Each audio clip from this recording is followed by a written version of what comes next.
When I was a teenager, I acquired a debilitating chronic illness called ME. I've been quite unwell with it for quite a long time, but over the last few years I've experienced some significant improvements. My life as it is today is a million miles away from what it once was, and I really think a big part of that progress has come from using mobility aids. In 2015, I purchased a cheap and cheerful transit wheelchair to help me start leaving the house again, and a year later I was granted an NHS wheelchair in a similar model.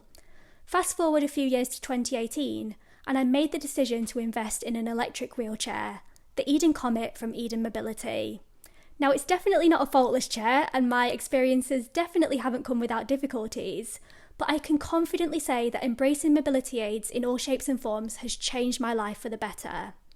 I know it can be tricky to find information and resources, all the more so when you're thinking about chronic illness and mobility aids. And I also know that the term mobility aids includes far more things than just walking aids alone. But I put a call out for wheelchair and power chair related questions on Instagram, and in this video I'm going to answer as many as I can. Please bear in mind that I'm not a medical professional, I'm not a specialist of any sorts, and I'm talking purely from my own lived experiences, but I really hope you find this video helpful.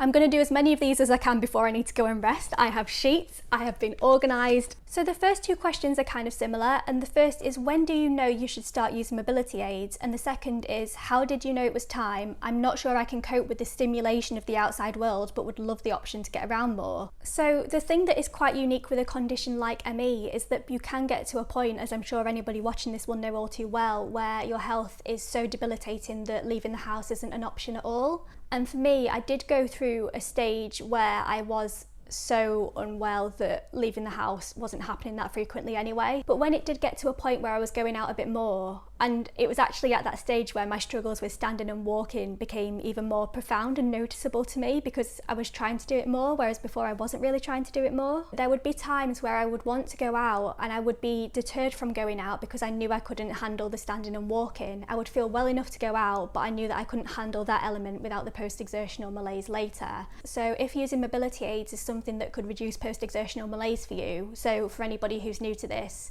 post-exertional malaise is kind of the payback if you do something on one day that's above your baseline energy levels, and then you'll experience a worsening in symptoms as a result of that, and it can be really debilitating.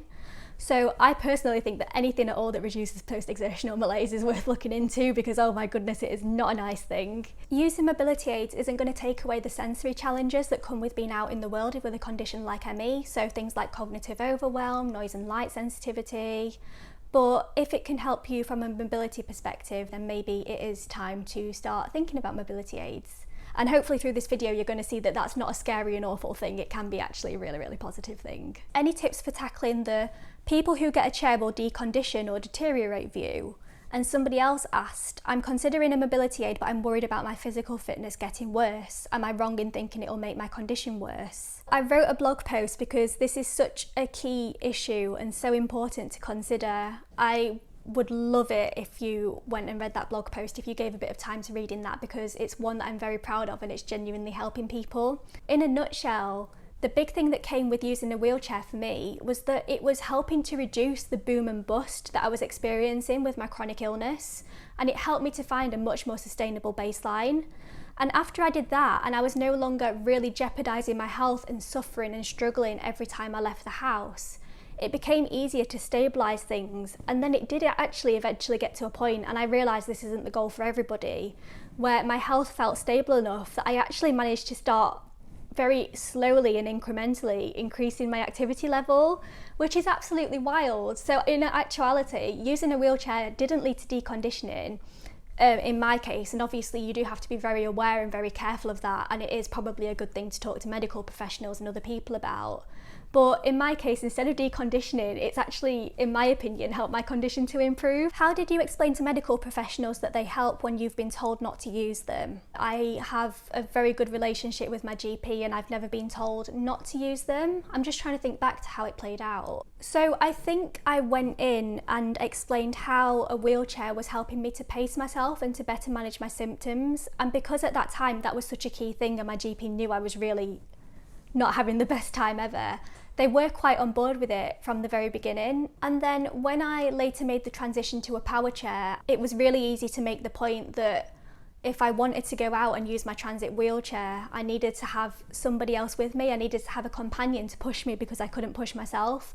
And what I was really craving at that time when my health had improved was independence. And my GP, I remember really clearly, she recognised straight away. She said, this is important not just for your physical health but for your mental health as well, isn't it? And I remember feeling so seen by that. She recognised that using mobility aids is often about so much more than that, and when you find the right ones, they can play a big role in kind of bringing you closer to the life that you want for yourself. A self-propelling wheelchair is an optimistic option when fatigue is a big issue.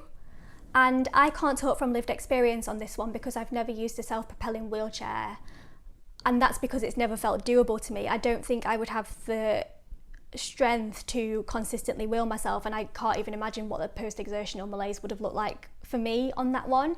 But I do know people with ME who do use a self-propelling one, because even being seated rather than standing can obviously have a good impact on your symptoms, especially if you have things like autonomic dysfunction as well.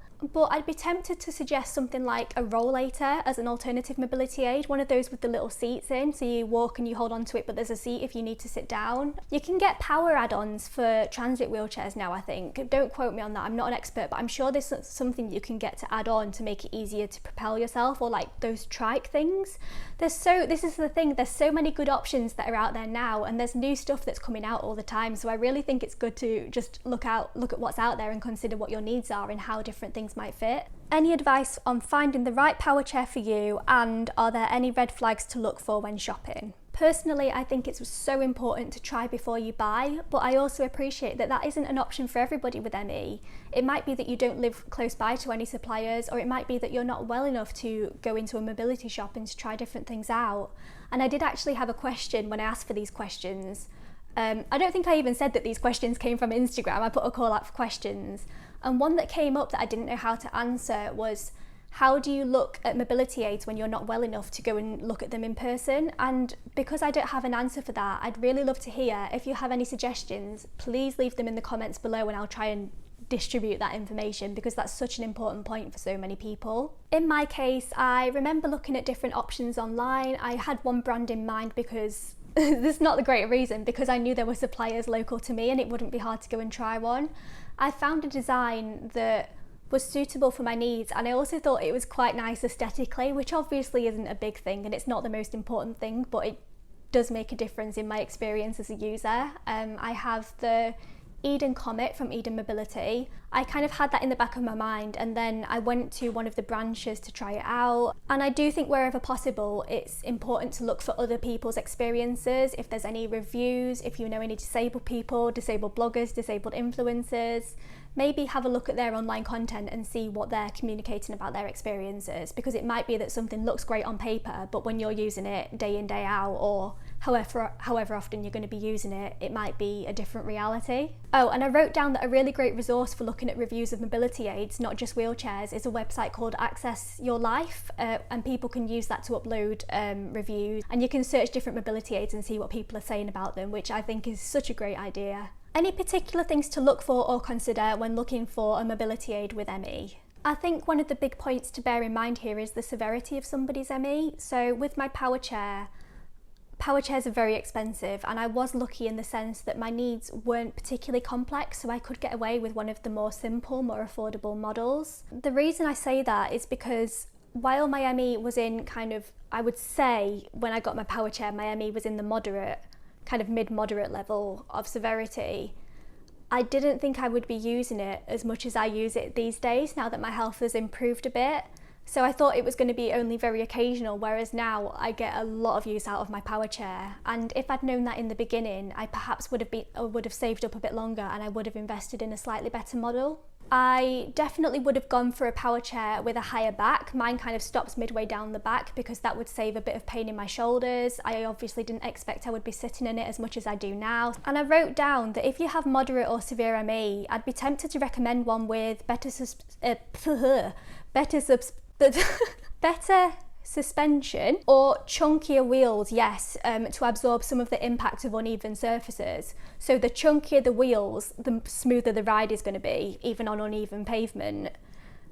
I live in York, I can tell you that for free. Oh, and I also know people who've got ones where the back of the wheelchair can be lowered and the feet could be elevated, so it's almost as though you're in a laying down position.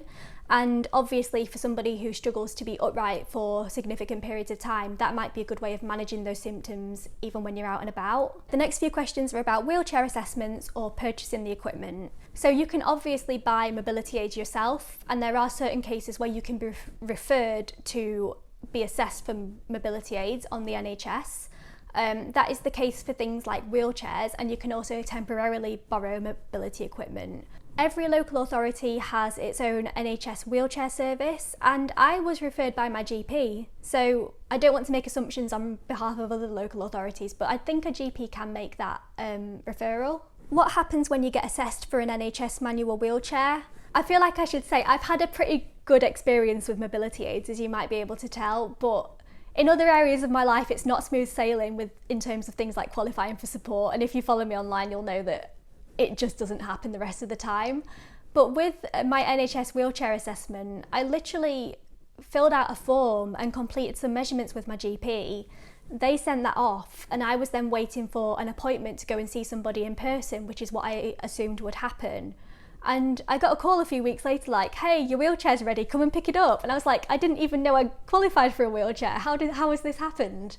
But obviously that isn't the case for everybody, and something that's important to acknowledge is that funding for wheelchair services has reduced and continues to reduce. If you have your own experience of wheelchair services, I'd be really interested to hear about that as well. Where do you get a power chair? I've been told I don't qualify for one, but I'm too exhausted to walk, and somebody else asked, is there a way to get funding for an electric wheelchair? So power chairs are something that you have to fund by yourself, but there are some schemes and some ways in that might be worth knowing about. If you qualify for certain disability benefits, then there's the Motability scheme, and that can help you use a proportion of that income to lease mobility equipment and help pay it off. Sometimes certain charities have grants and bursaries, but again, I do think that's happening a lot less often these days. And other than that, people usually have to use their savings or fundraise for an electric wheelchair, which isn't ideal, but it's often all you can do. Tips for finding affordable but suitable mobility aids. I think it can be worthwhile to consider second-hand equipment, but I will heavily caveat that by saying make sure it's in good condition, because you don't want to get to a point where you're regularly paying for repairs, which can be costly to the extent that you might as well have bought a new one, so definitely be wary of that.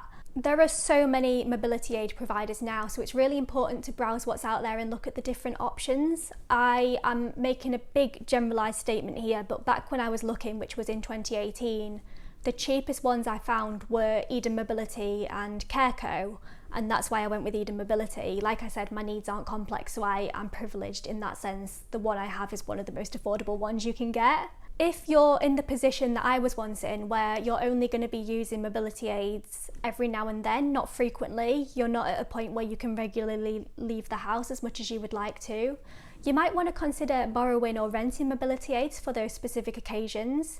Something I always recommend if your town or city has one is an organisation called Shop Mobility, and you can essentially, in return for a small charitable donation, you can rent mobility equipment for them. I used to do it for the day before I got my own mobility aids, but I think you can do it for longer as well. The next few questions are about day-to-day life with mobility aids, and this one is there a knack to keeping batteries alive when you're housebound for weeks or months?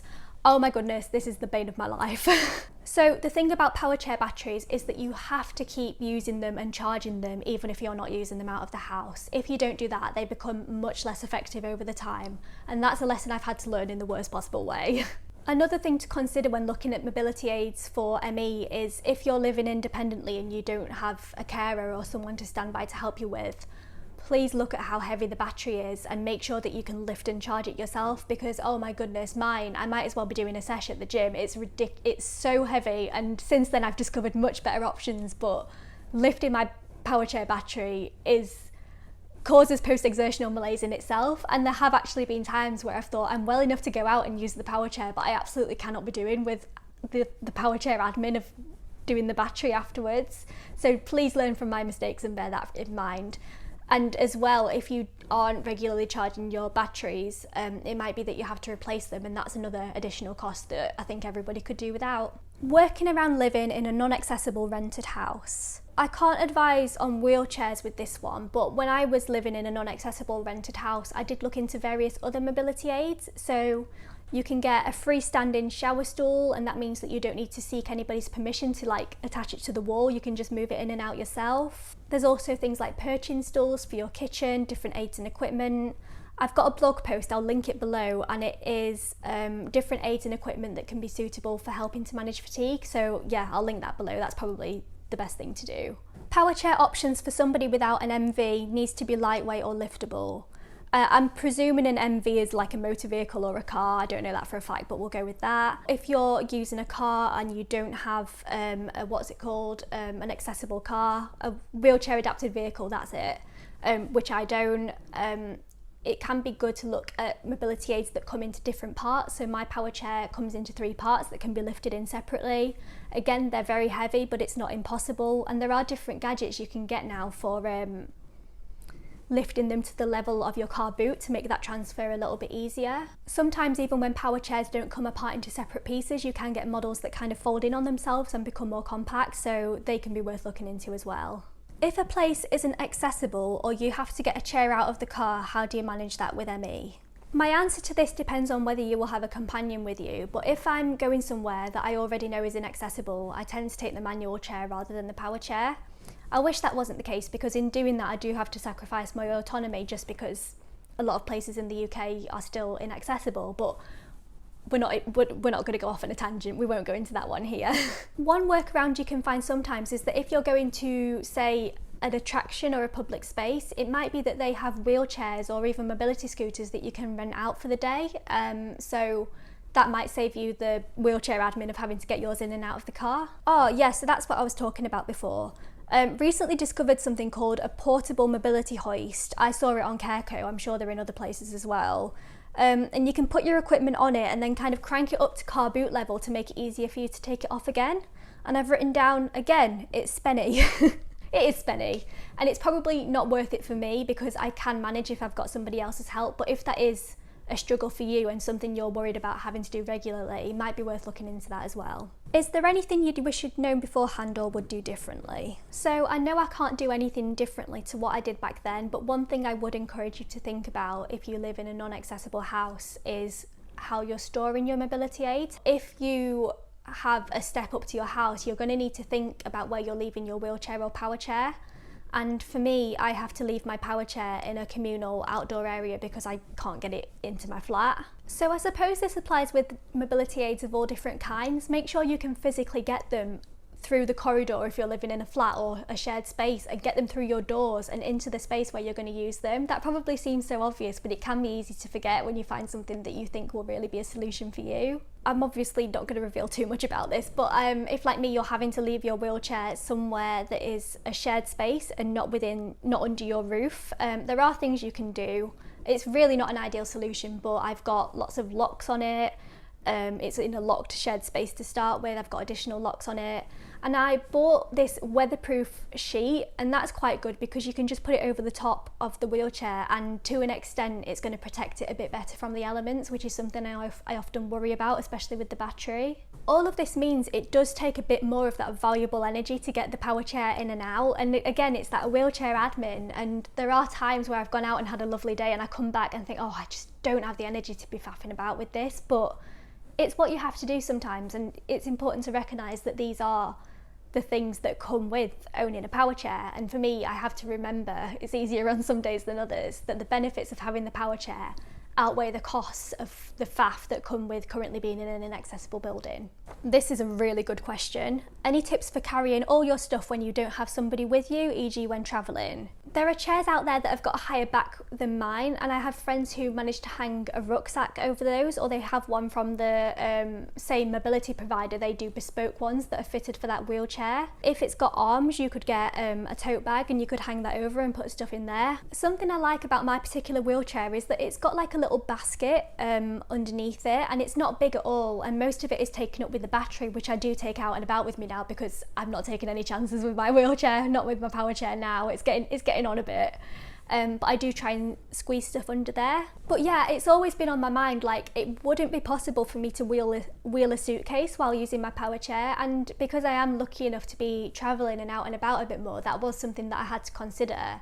And the best solution I've found is I just have a big overnight bag. I'll put a picture in, I'm sure I've got one. I've got a big Cath Kidston overnight bag. It's got a flat bottom, so if you pack it strategically, that does just sit on my lap. It's not ideal, but it's also not uncomfortable, so we make it work. Any must-have wheelchair accessories, and when I read that, the first thought that came into my mind was I should do a video, what's in my wheelchair? There are lots of quite fancy add-ons you can get for wheelchairs now, especially if you're going through a mobility provider, they can add them onto the design. I always used to joke how useful it would be to have an umbrella holder for a wheelchair, but that is actually a thing you can get now.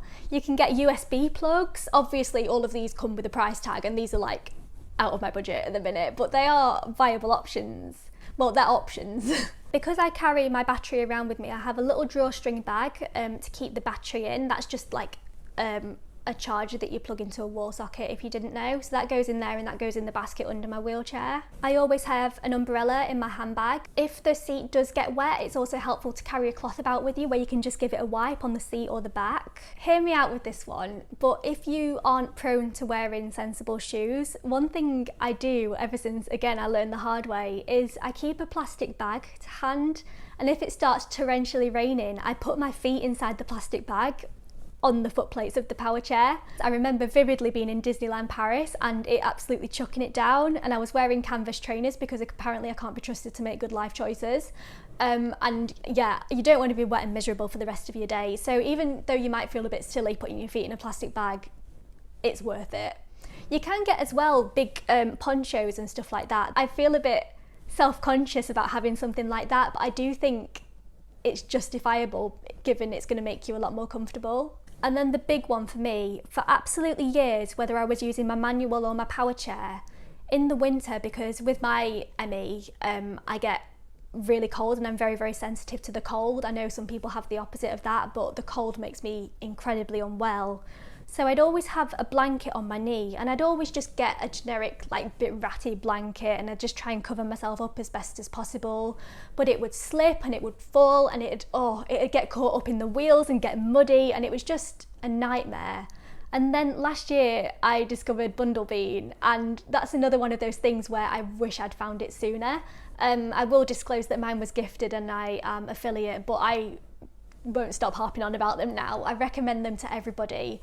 And it's essentially a lined wheelchair cozy. It's tailored for your shape, it covers your feet as well if you want it to, and it just comes up, wraps you around, and it keeps you safe from the elements and keeps you cozy as well. It's little things like that that can be quite a big game changer and have quite an impact on your experience as well. Because I've mentioned them, I'll link them down below, and I think I might have a discount code for them, so if I've got that, I'll link that as well. And the next questions are on quite a big topic, which is stigma and reactions from family and friends. And I know that this can be a very big concern for somebody who's new to mobility aids, or family members who are supporting somebody who's new to that. Did you ever have to tackle any negativity or lack of understanding from friends or relatives? That was a question that came up a lot, I remember. I actually think that when I became a wheelchair user, it went some way in helping my non-disabled friends and family to understand that I was living with a serious condition. When you have an invisible or less visible condition, people can be inclined to doubt the severity of that condition, whereas having a more visible mobility aid, it shouldn't be this way, and it reflects the ableist society that we live in. But sometimes that can almost be the thing that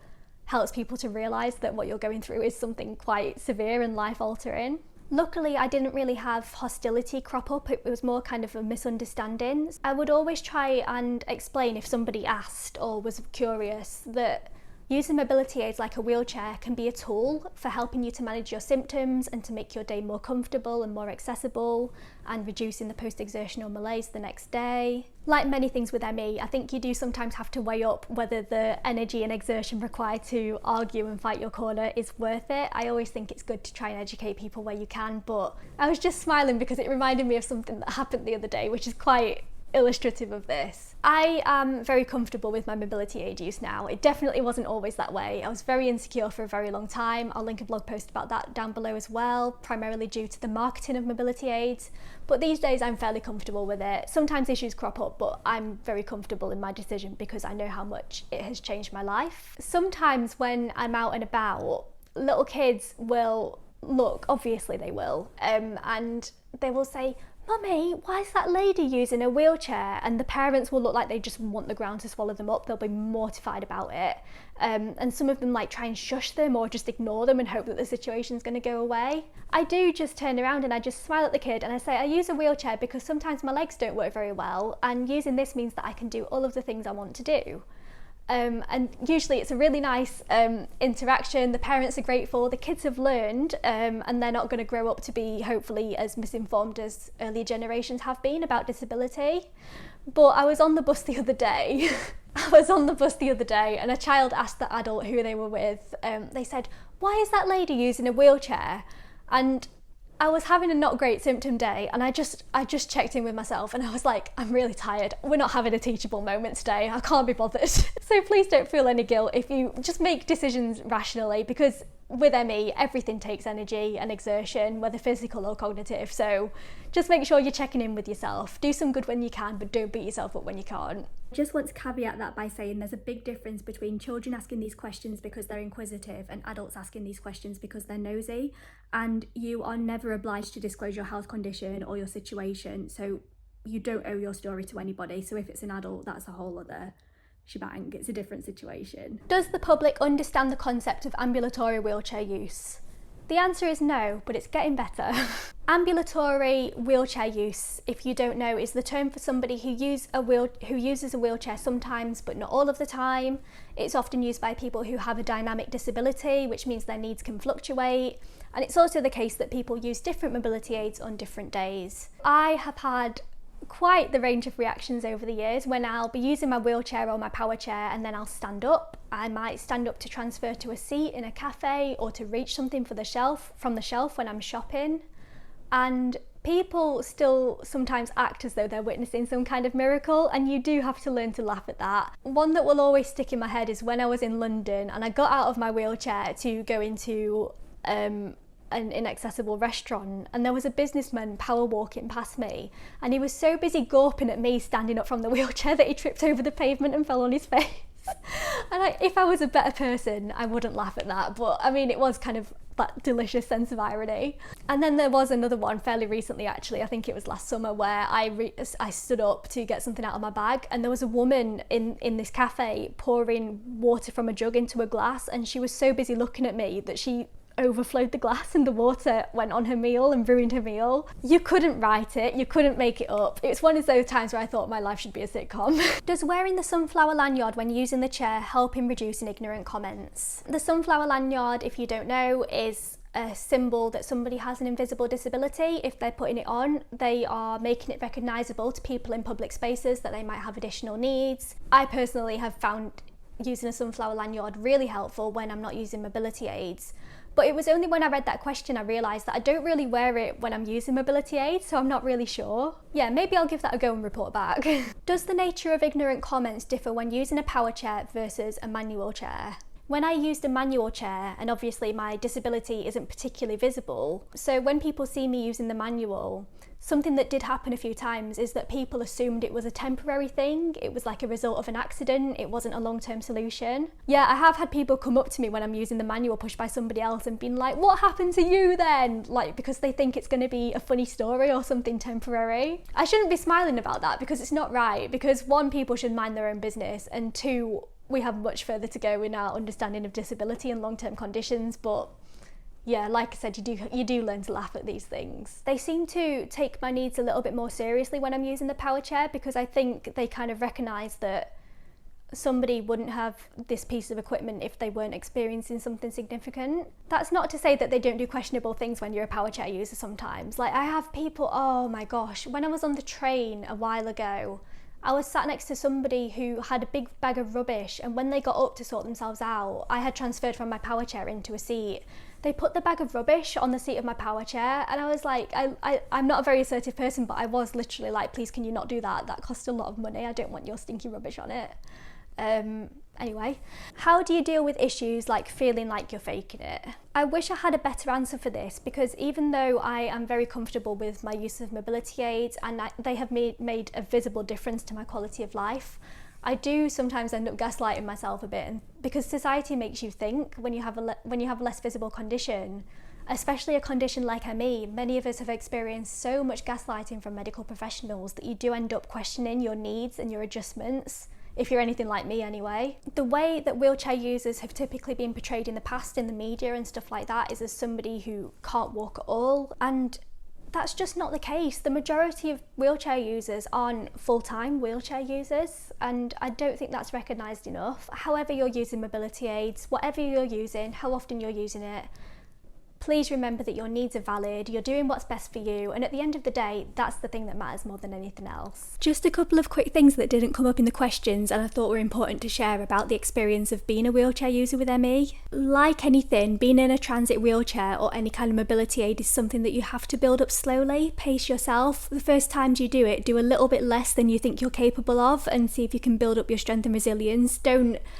get overexcited and go for a massive trip out the second you get a power chair, although I know that can be incredibly tempting, but it's much better to build it up sustainably. Being pushed by somebody else in a transit wheelchair is a quite unique sensory experience when you have ME. It's kind of like I sometimes felt a little bit prone to motion sickness, so my advice would be to think about who you're trusting to push you, first off, and as a longer term thing as well, and make sure you have good ways of communicating with that person in advance of setting off. Something you might not think of is that when you're seated in a wheelchair and somebody is pushing the wheelchair from behind you, communication becomes a little bit more difficult, and for me it became more energy consuming in itself. So this is going to sound really silly, but one thing that I did used to do is if I wanted to stop and have a little rest from the sensation of moving, I used to just put my hand up, and then they would know to stop without me having to try and like make myself heard and exert the energy in that way. So there might be little things like that to consider with whoever is going to be pushing you at that early stage. Having a mobility scooter or a power chair does take away that weird sensation of being pushed by somebody else, but again, it is something that you have to build up slowly because self-navigating also takes cognitive energy, and there was a cognitive demand to that when I was starting out that I wasn't particularly expecting. For me personally, I found it more difficult to drive a mobility scooter than I do to drive a power chair, and there are a few different reasons for that. I wrote a post for Careco about choosing power chairs versus mobility scooters, so I'll link that below in case that's of interest to anybody. And the last thing is quite difficult to put into words, but that's kind of ironic given what it is. As much as I wish this wasn't the case, when you're using mobility aids, there are going to be some people who will want to look at you a bit more. They might want to talk to you about it. You do just feel a little bit more under people's gaze. People are a little bit more aware of your presence. And as much as I wish that isn't the case, I think it's important to say within the context of ME, because it's always good to have a little bit of energy reserved for unexpected interactions like that. Just be aware of that in advance, I would say. And we could do a whole other video about how to handle those interactions. And I mean, if that would be helpful, then let me know, although I am still very much learning myself. I'm only going to do one more. I've been talking for so long. If anybody's still here, the last question is it true that if you rub the nose of a wheelchair user, it brings you good luck? And the answer is yes. Yes, it does. Most people will know that is a joke, but I can guarantee there will be somebody who doesn't know I'm joking. So please don't go and rub the noses of wheelchair users. Please don't touch wheelchair users at all without their consent. I will be absolutely amazed if anybody has made it to the end of this video. I really, really hope there's something you can take away from it, whether you're new to mobility aids, you're on that journey now. I hope you're finding ways to do what's best for you, and I hope you're having an experience that's positive like mine, because wheelchairs, they aren't a tragedy, they aren't a last resort. Using a power chair is one of the best decisions I've ever made in my life, and that's why I think that's probably why I'm so keen to put information out there and try and challenge some of the stigma and stereotypes we have around using mobility aids, all the more so with a chronic illness like ME. If you're new here, I don't usually ask, but I would love it if you subscribed. It's free. I post lots of stuff about living with a chronic illness, some talky videos like this that I hope will be informative, others are just me gallivanting about on my adventures. Thank you so much for watching, especially if you made it to the end. I really appreciate you being here. You can subscribe if you want, and I'll see you next time.